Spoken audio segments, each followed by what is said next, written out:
Yes, he was. So Dr. King was indeed an alpha, and it was the Alpha Phi Alpha fraternity that came up with the idea to build this memorial in honor of Dr. King. So we could never take that away from the men of Alpha Phi Alpha. I see y'all down there, the Kappas and Omegas, but it was an alpha idea. I digress. I am sorry. Mr. President, forgive me. Madam Vice President, forgive me. I am now honored to introduce our next speaker, the Vice President of the United States, Kamala Harris. Vice President Harris has dedicated her life to public service, having previously been elected District Attorney of San Francisco, California, Attorney General of that state, and the United States Senator, and now Vice President. She is the first woman, the first Black American, and the first South Asian American to be elected Vice President, and was the case with any other officials of offices that she held. The through line from Dr. King to Vice President Harris started for her at an early age when her parents would bring her to civil rights demonstrations. She has said those demonstrations introduced her to her role models, ranging from Supreme Court Justice Thurgood Marshall, another man of Alpha Phi Alpha, to civil rights leader Constance Baker Botley, and their work motivated her to become a prosecutor. From her time as an undergraduate student here in Washington, D.C. at Howard University through today, she has been a leader in this country for human rights, and we are so honored to have her here today. Please welcome the Vice President of the United States, Kamala Harris. Thank you so much, Madam Vice President. We appreciate you being here with us. Please. So honored to be here. Thank you, everyone. Thank you. You know. Couldn't help it. Thank you, Mr. Johnson, for your leadership, for your vision, for your warmth, and for your love. On this day, we celebrate Dr. King and this monument to him. Love is pervasive all around us right now. Speaker Nancy Pelosi, thank you for what you are doing. I have known the Speaker for a very long time, having started my elected career in San Francisco. She has always been who she is today, a fighter for working people and a voice for those who must be seen and known and to whom all deserve the kind of dignity that God intended. Thank you. Chairwoman Joyce Beatty and I will call you still my colleagues at the Congressional Black Caucus. Thank you all for your leadership. And to the King family, Martin Luther King III, Dexter Scott King, and Bernice King, for their commitment to carry on the legacy of their family, multi-generational legacy. And to everyone here today, thank you. There are so many leaders who are here.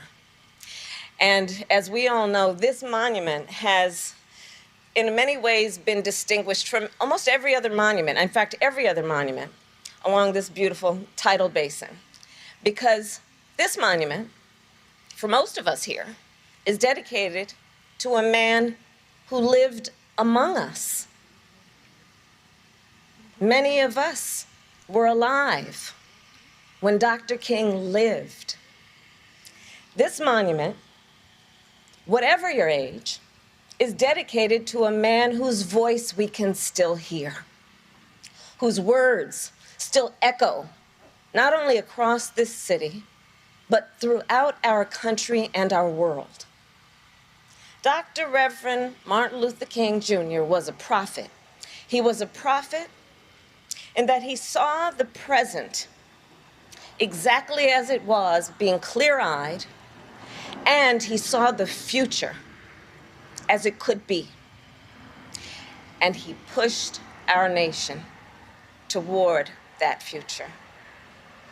And it's important to remember, Dr. King pushed even as on a daily basis his character was being maligned. He pushed even as his family on a daily basis was being threatened. He pushed even as his very life was in jeopardy. And toward what would be the end of that short life, he pushed even harder, drawing a straight line between racial injustice and economic injustice, demanding more for Black people, for people of color, for working people, for all people. And it may not sound radical now, it was radical then. So as we remember his life and celebrate the anniversary of this beautiful memorial, let us be guided by those same connections he made as they exist today. Racial injustice today is inextricably linked to economic injustice, to the impact of the climate crisis, to the impact of COVID-19, and to the threats to our democracy. And I believe then, knowing and seeing that, the path forward is clear. We must put people to work in good union jobs and invest in the care, the child care, the home care that people need to be able to go to work. We must reform our criminal justice system and our immigration system. We must defend and strengthen the right that unlocks all other rights, the right to vote. And as we all know, in 2013, the Voting Rights Act that Dr. King and so many others fought for was gutted by the Supreme Court decision in Shelby v. Holder. That decision opened the floodgates for the anti-voter laws we see being passed in states throughout our country today. And to be sure, we should not have to keep fighting so hard to secure our fundamental rights, but fight we must, and fight we will.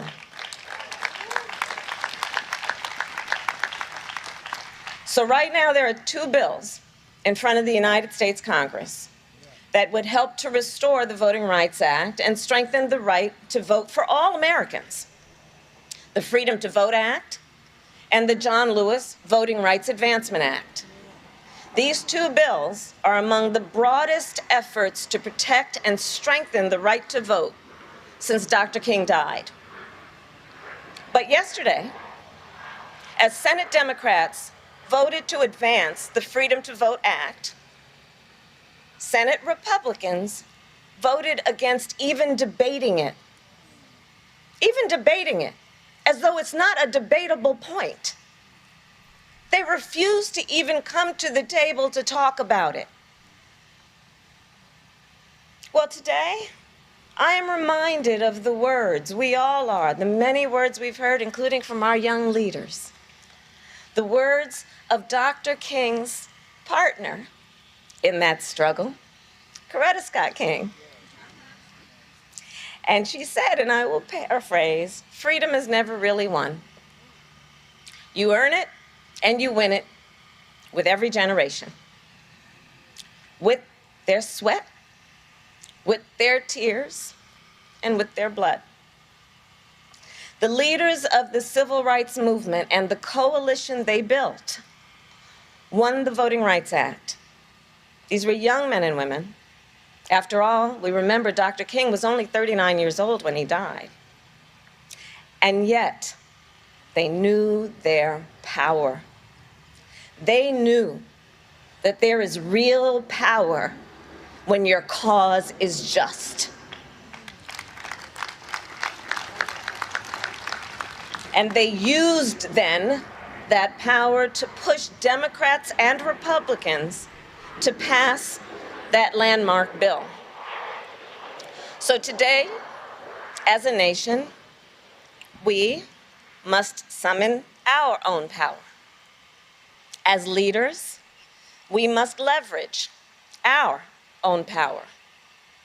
And we all have a role to play. And the President and I are clear on ours. We are and must be unwavering in this fight.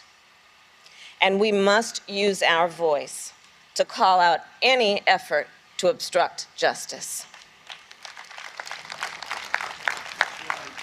And to call for justice everywhere. Remember, and Dr. King knew this, America is not defined by her perfection. America is defined by our commitment to perfecting. And in our nation, that will forever be the work forward. As Dr. King did, we must keep believing a better future is possible. And as Dr. King did, we must keep pushing toward that future. So as I have the great honor of introducing our president, let me end today by recognizing the impact that this memorial has had. For 10 years, think about it, for a decade, visitors from all over the world have come to this very place. The words that are etched in these walls, now etched in their hearts and on their smartphones. The history that is told here because of this place is now part of their own. And I know that when they leave here, they do so determined to do their part to build a better future. So on behalf of our nation, on behalf of our world, thank you all for making this memorial possible. And now it is my great and distinct honor to introduce a phenomenal leader who was here when this memorial was first unveiled, a leader who I know, because I see it every day, draws so much inspiration and reminds so many of the work and the words of Dr. King, our President of the United States, Joe Biden.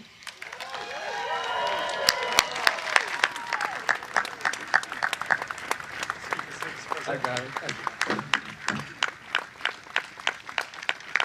Thank you, Kamala. Thank you all so very much.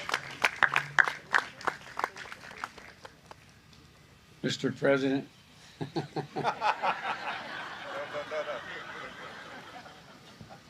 Harry, thank you for your stewardship. You know, here in the heart of the capital of the United States of America, the tensions and the heat of the nation are vividly on display. Dr. King stands determined and brave, looking out the promised land. Across the tidal basin stands another giant of our history, Thomas Jefferson, whose words declared the very idea of America, that we are all created equal, endowed by or created with certain inalienable rights. We all deserve to be treated equally throughout our lives. To state the obvious, and no audience knows it better than this one, we've never lived up to that idea. But we've never walked away from it fully. We've never walked away. In his sermon to the march in Washington, Dr. King called on all of America to live up to the full meaning and promise of our Declaration of Independence. And so, they stand here in perpetuity, in timely and timeless conversation that inspires us and challenges us, reminds us how far we've come, where we need to go, and how much longer the journey is. And it's a conversation that shapes our days and that we must carry forward. Madam Vice President, Madam Speaker, Chair of the Black Caucus, Petey, Congressional Black Caucus members, the Memorial Foundation, leaders of faith and community, distinguished guests. From here, we see the ongoing push and pull between progress and struggle over the self-evident truths of our democracy. And in our nation, we now face an inflection point in the battle, literally, for the soul of America. And it's up to us together to choose who we want to be and what we want to be. I know the progress does not come fast enough. It never has. And the process of governing is frustrating and sometimes dispiriting. But I also know what's possible. If we keep the pressure up, if we never give up, if we keep the faith, we're at an inflection point. I know I've maybe overused that phrase, but it is an inflection point in American history in delivering on economic justice. For it was the dignity of work that Dr. King was in Memphis on that fateful day in April, helping sanitation workers, not only for better pay and safer conditions, but to be granted more dignity as human beings. In our time, it's about recognizing that for much too long, we've allowed a narrowed and cramped view of the promise of America. A view that America is a zero-sum game, particularly of the recent past. If you succeed, I fail. If you get ahead, I fall behind. And maybe worst of all, if I can hold you down, I lift myself up. Instead of what it should be. And it's just self-evident. If you do well, we all do well. That's keeping the promise of America. I've never seen a time when working folks did well that the wealthy didn't do very well. Come on now. Look, it's the core of our administration's economic vision, and it's a fundamental paradigm shift for this nation. For the first time in a couple generations, we're going to be investing in working families, putting them first and helping them get ahead, rather than the wealthy and the biggest and most powerful people out there. We're investing in black families with rescue checks and tax cuts that will reduce black poverty by 34%, black child poverty by more than 50% this year. And we're aggressively, with the leadership of some of the people I'm looking at right now, combating housing discrimination to create a generation of wealth. How did every other person make it to the middle class from a working class circumstance? Just like my dad did. Build equity in a house. Granted, it was small. Granted, it wasn't much. But it was enough to build a little equity. We'll use the federal government's purchasing power to unlock billions of dollars in new opportunities of minority-owned small businesses and access to government contracts. Is there any doubt that providing more people with just a little more breathing room to take care of their families, generate a little bit of wealth that they can pass on to their children, and create jobs in their communities would uplift the entire country, all the country, everyone? And as the economy recovers, we are determined and focused on rebuilding it over the long run. No one should have to hold their breath as they cross a rundown bridge to determine whether it's safe enough, or a dangerous intersection in their hometown. A nation, every American, every child should be able to turn on a faucet and drink water that's not contaminated by lead or anything else. As a nation, everyone should have access to affordable high-speed internet. Gone the days when you have to pull up to a McDonald's and sit in the parking lot with your child to do their homework when there's virtual learning going on. Dr. King said, of all the forms of inequity, injustice in healthcare is the most shocking and most inhumane. This is a once-in-a-century pandemic that's hit this country hard, and especially the African-American community. Yeah. It's like you've all lost someone to the virus or know someone who has lost a loved one. 1 in 600 black Americans have died from COVID-19. It's been reported that black children are more than twice as likely as white children to have lost a parent or a caregiver to COVID-19, to have to experience the trauma and loss. Many of my colleagues in the Congress are working on what we have to now work on even more fervently, and that is mental health care. helping people through the difficult periods we have. It's been devastating. But we can find purpose in pain. We can find purpose in this pain.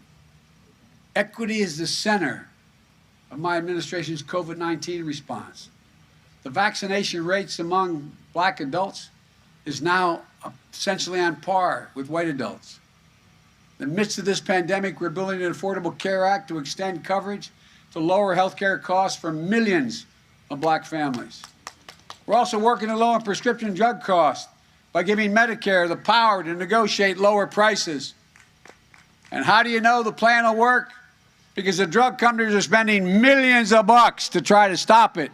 That's how you know. Together, we're making health care a right, not a privilege in this nation. And for the millions of you who feel financially squeezed in raising a child while caring for an aging parent, the so-called sandwich generation, we want to make elder care affordable and accessible so your aging loved ones can live with greater independence and dignity. We also want to make sure child care costs for most families are cut at least in half. No working family, if we get what you all are helping me get done, no working family in America will pay more than 7% of their income on child care for any child under 5. We want to give raises to millions of care workers and home workers so they can increase their capacity, increase their knowledge, increase their opportunities. Health workers and child care workers are disproportionately women of color and immigrants, workers like the ones Dr. King stood for when he marched and gave his life.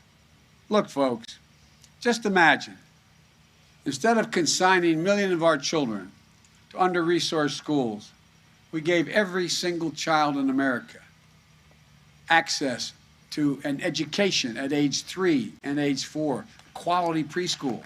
We can afford to do this. We can't afford not to do it. And we do know no matter what the background or circumstance the child comes from, when given that opportunity, they have a better than 58% chance of making it all the way through 12 years without getting themselves in trouble and maybe go on beyond that. This will change lives forever.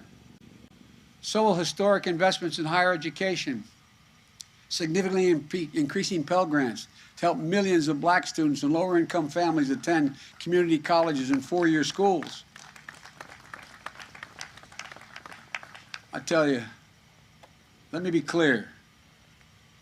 In the shadow of the Morehouse men, I hear a lot about that, guys. And with the Howard alumni, I keep making the case, if you excuse the point of personal privilege, we should say in the Senate.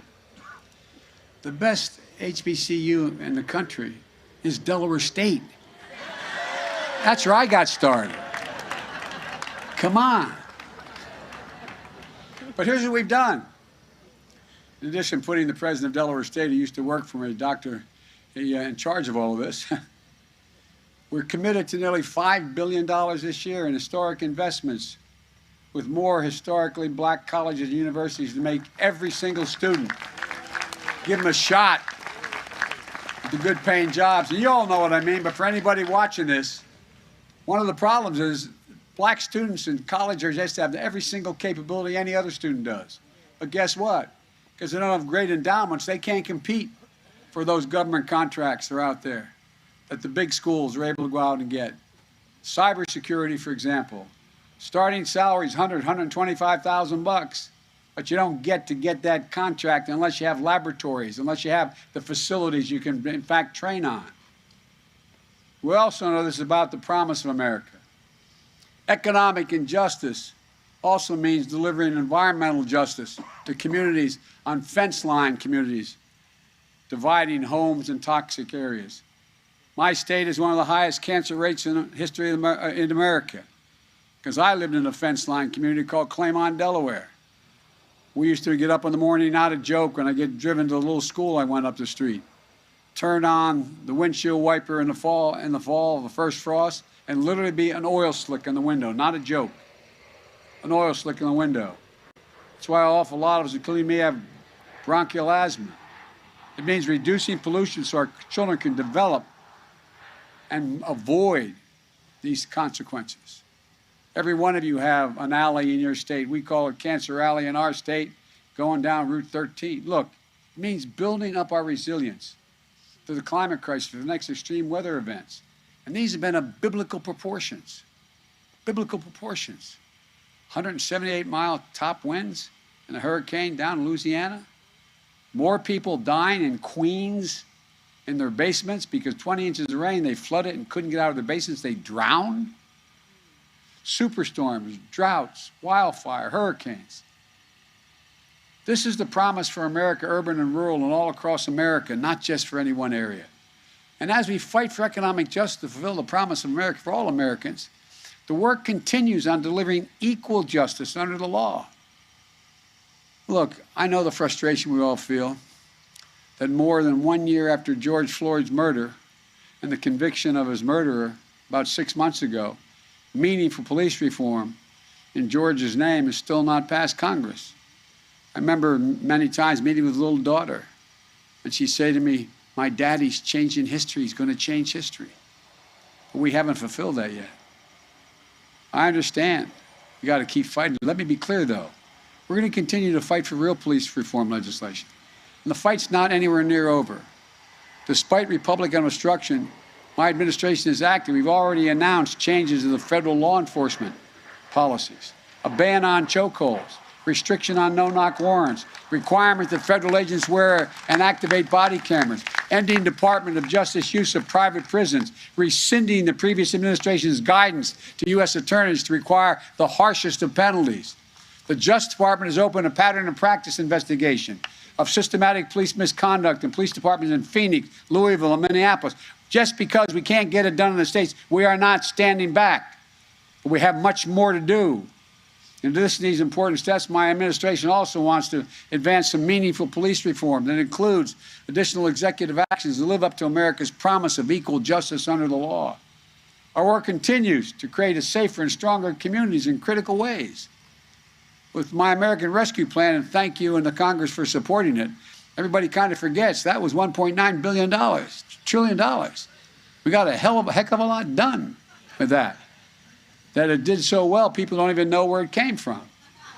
No, I'm serious. Think about it. Like, what'd you do for me lately? Well, we had $1.9 billion we took care of. Well, we made historic investments in community policing and violence intervention programs. And we're shown to reduce, some of these programs reduce violence by 60%. We're expanding summer programs and job opportunities and service and support to keep young people safe and out of trouble. We're helping formerly incarcerated people successfully re-enter their communities. In the past, you get $25 and a bus ticket. You go back right under the bridge you just were there before. You should have access to Pell Grants. You should have access to the housing. You should have access to all the things. You paid your price. And we shouldn't put you back in the spot where you have no options.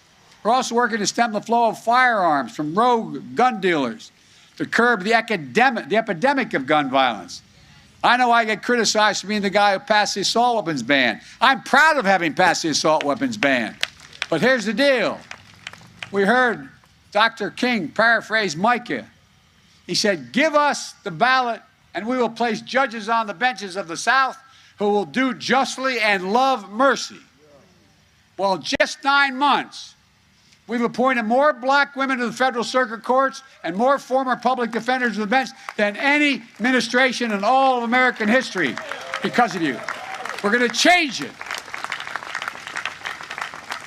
We did it in a record time, and we're just getting started because of all of you in the audience here. You've been the engine behind all of this. But we also know this. To make real the full promise of America, we have to protect that fundamental right, the right to vote, the sacred right to vote. You know, it's democracy's threshold liberty. With it, anything is possible. Without it, nothing is. Today, the right to vote and the rule of law are under unrelenting assault from Republican governors, attorneys general, secretary of state, state legislators, and they're following my predecessor, the last president, into a deep, deep black hole and abyss. No, I really mean it. Think about it. This is what got me involved in civil rights as a kid when I was 26 years old. It gave me, I love reading about how Biden knew he was going to run for president. Hell, I didn't know I was even going to be able to run for the county council. I didn't even want to. But look, this struggle is no longer just over who gets to vote or making it easier for eligible people to vote. It's about who gets to count the votes, whether they should count at all.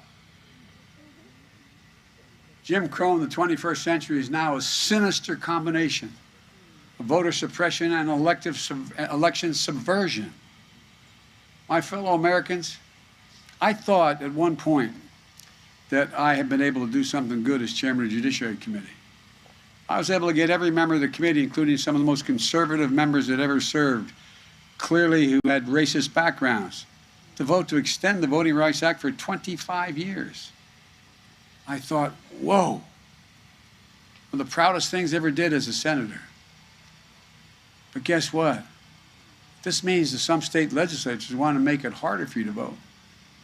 And if you do vote, they want to be able to tell you whether or not your vote counts. That's not happened before. They want the ability to reject the final vote and ignore the will of the people. If their preferred candidate, black or white or Asian or Latino, doesn't matter if their candidate doesn't win. And they're targeting not just voters of color, as I said, but every voter who doesn't vote the way they want. I have to admit to you, have been as a senator my whole 36-year career involved in, I've worked with a lot of folks out here in civil rights issues. I thought, man, you can't turn this back, that you could defeat hate. I thought we could actually defeat hate. But the most un-American thing that any of us can imagine, the most undemocratic and the most unpatriotic, and yet sadly not unprecedented. Time and again we've witnessed threats to the right to vote in free and fair elections come to fruition. Each time we fought back. We've got to continue to fight back today. I want to thank Martin Luther King III for leading marches on voting rights during the anniversary of the March on Washington on August 28th. Vice President and I and our colleagues here have spent our careers doing this work. It's central to our administration. On the anniversary of Bloody Sunday, I directed each and every federal agency to promote access to voting, from each agency heeding that call. For example, the Department of Veterans Affairs, I asked them to make it easier for veterans and their families to register and to vote at VA facilities, so it'll be open. In addition, the U.S. Department of Justice has doubled the voting rights enforcement staff. We got a long way to go, though. It's using authorities to challenge the onslaught of state laws undermining voting rights, whether in old or new ways. To something like 20% of or half the Republicans or registered Republicans, I am not your president. Donald Trump is still your president. As we Catholics say, oh my God. But look, the focus is going to remain on discrimination and racial discriminatory laws. Georgia's various new anti-voting laws. And let's be clear about Georgia, Dr. King's home state, and the home state of someone who has literally stood in his shoes as